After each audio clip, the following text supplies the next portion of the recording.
107.5 WBLS, your number one source for R&B. 107.5 WBLS, The Quiet Storm, with a beautiful lady out of Brooklyn. Her name is Rosie Perez, and she has this hot book called Handbook of an Unpredictable Life. It officially came out yesterday. Yes. And it is available, and it is juicy, and it is quite informative. And I'm glad that you have given us a full perspective from Brooklyn to Hollywood.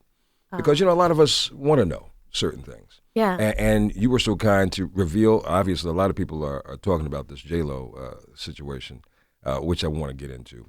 But you also tell us about the times when you first met Tupac and Sean Puffy. So let's go soft. So let's go, how was the experience when you first came and met Tupac?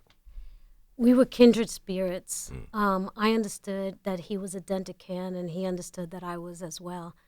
And our intellect clicked. Yeah. Our passions clicked, and our temperament clicked. Interesting. So we never, ever got into a fight because we both knew that we could go there. But we both had great respect for each other. And we were both nerds and goofballs. That's a side that nobody talks about Tupac. He was funny. He was silly and funny and quite respectful, at least towards me. Right. And I loved our friendship. I loved it. And I know everyone asks me, especially on Twitter, did you have a thing with Tupac? And I say, no. And they say, well, what about that picture you're holding hands? That was all planned. Because actually I got stood up by somebody. No. Yes. How can someone stand me up? That's what I'm saying. Okay, Lenny. I don't That's understand what I'm saying. The guy wasn't from Brooklyn. He was not from Brooklyn. He wasn't, right? No. I know. That's why. No. And Tupac was like, forget him. Let's make him jealous. Let's ride up in there. Plus, I want to meet Madonna. I was like, okay. Let's do it. And that's what we did. It's fun times, baby. Fun times. And Puffy? Puffy, I have great respect for. Yeah. Great respect for. I know people have their issues, what have you, but this man, talk about tenacity. He knew that he was going to be great. He dared to be great, and he became great. And I really respect him for that. I really do. And he told me. And in the beginning, he said, "I am going to be a multimillionaire. I'm going to take over the record industry." He spoke it into existence. You know? Yeah. Wonderful. But you know what? You're a fighter, and on many levels. I mean, you've come through a lot, as we all have. Growing up in the hood and just growing up in Brooklyn, which is a state by itself, it's hard. And a lot of inner city youth don't come through with flying colors. They may not see that dream, but you saw a dream. You saw what you wanted to do as well. And I don't know if that, by you being around so many creative people, allowed you to, get into your creativity and bring that out. Because obviously, if we want to go back with your career a little bit, that Soul Train, you started first doing that for a minute. And then that opened up so many doors for you. Right. Well, I even as a child, I thought I was special. And I say that with great humility. I thought I was supposed to contribute something special to the world. And I know everyone says, how did you feel that as a child? Well, when you come from great adversity, you are forced to think as an adult and as a form of protection. Yeah. And I refused to have those limitations that were pressed upon me be a part of my life.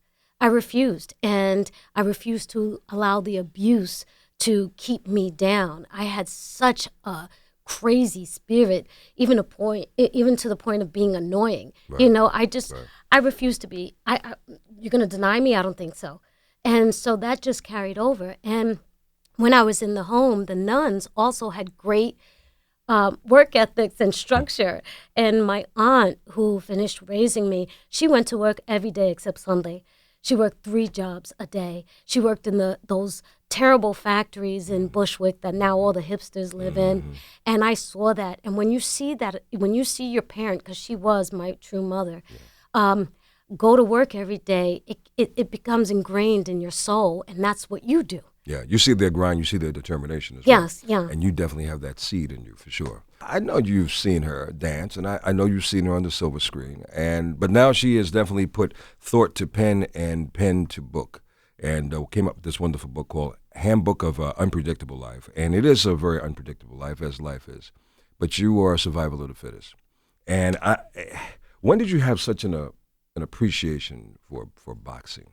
And the reason why I'm bringing that up is because, with boxing, you have to have a great deal of determination. You have to have a great deal of strength to overcome obstacles, obviously, opponents. And obviously you've had a lot of opponents, obstacles that has, been in the early stages of your life. So when did you first fall in love with boxing? I fell in love with boxing before I really understood the sport, and it's just a Puerto Rican thing as a child. Okay. Puerto Ricans, we love baseball, we love boxing. It's a true stereotype. Sorry, Okay.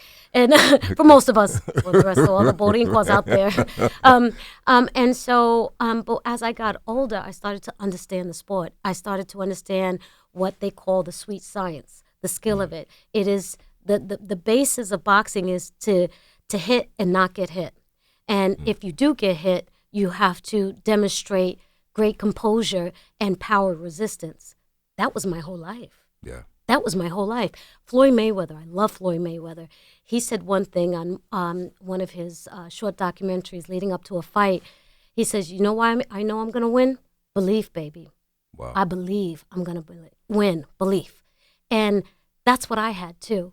And another thing about boxing that I love is that I love watching the boxers walk from the back into the stadium because I could determine almost all the time, not every time, who's going to win the fight. Really? Because when you walk in there, you're walking in with all this pressure, all the people staring at you and everything, and you have to step into the ring and you have to push through your fear and step into your greatness as a boxer. And what you realize, if you didn't prepare right, if you didn't condition correctly, you are going to be fighting yourself.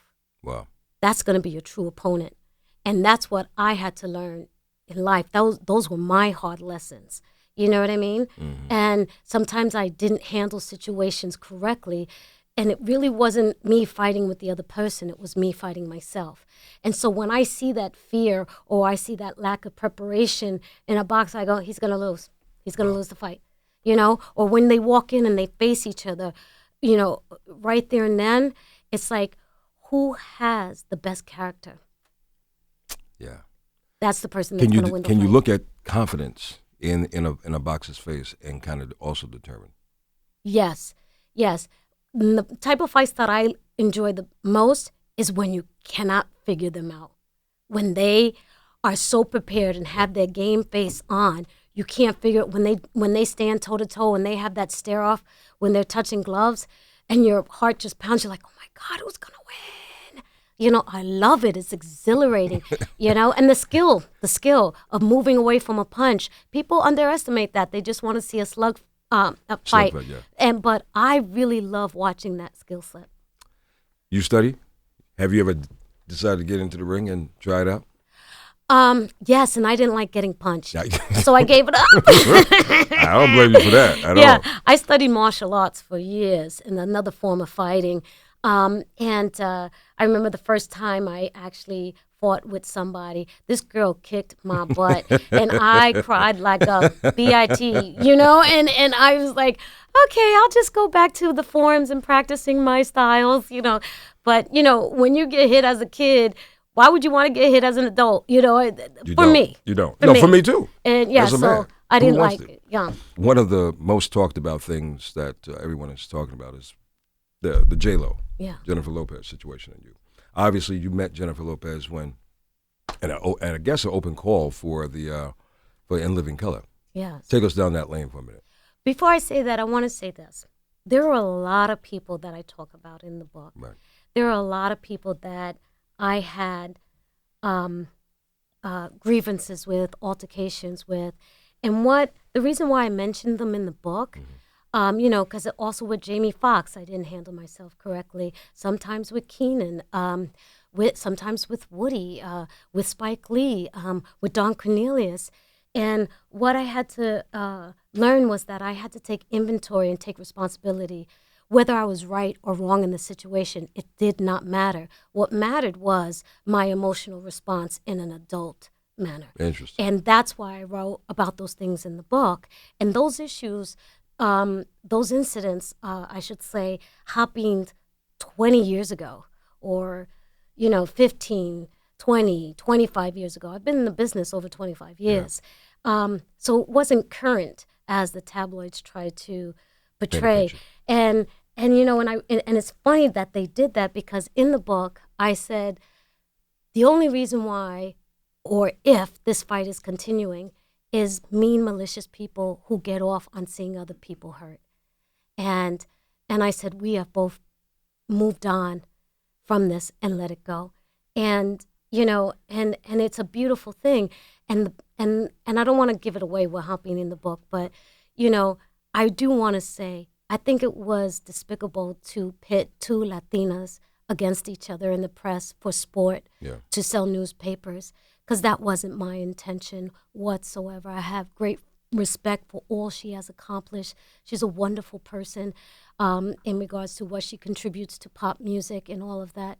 And I just, it was unfortunate. It was unfortunate. And it was even more unfortunate that people believed yellow journalism. I thought that was, and it wasn't many. Quite honestly, it wasn't many. I got a lot of support, and people were like, we're going to wait and formulate our own opinions once we read the book. And I appreciated that. And that's why I'm glad you came in tonight, to dispel all that bad media. And that's why I invite, guests like you to come by to just kind of put the real deal on the table. Because media has a tendency to disrupt and misconstrue and present certain things. Sensationalize. Exactly. But, by you coming in tonight, I think we're clear with that, and hopefully this will set the record straight as you move forward.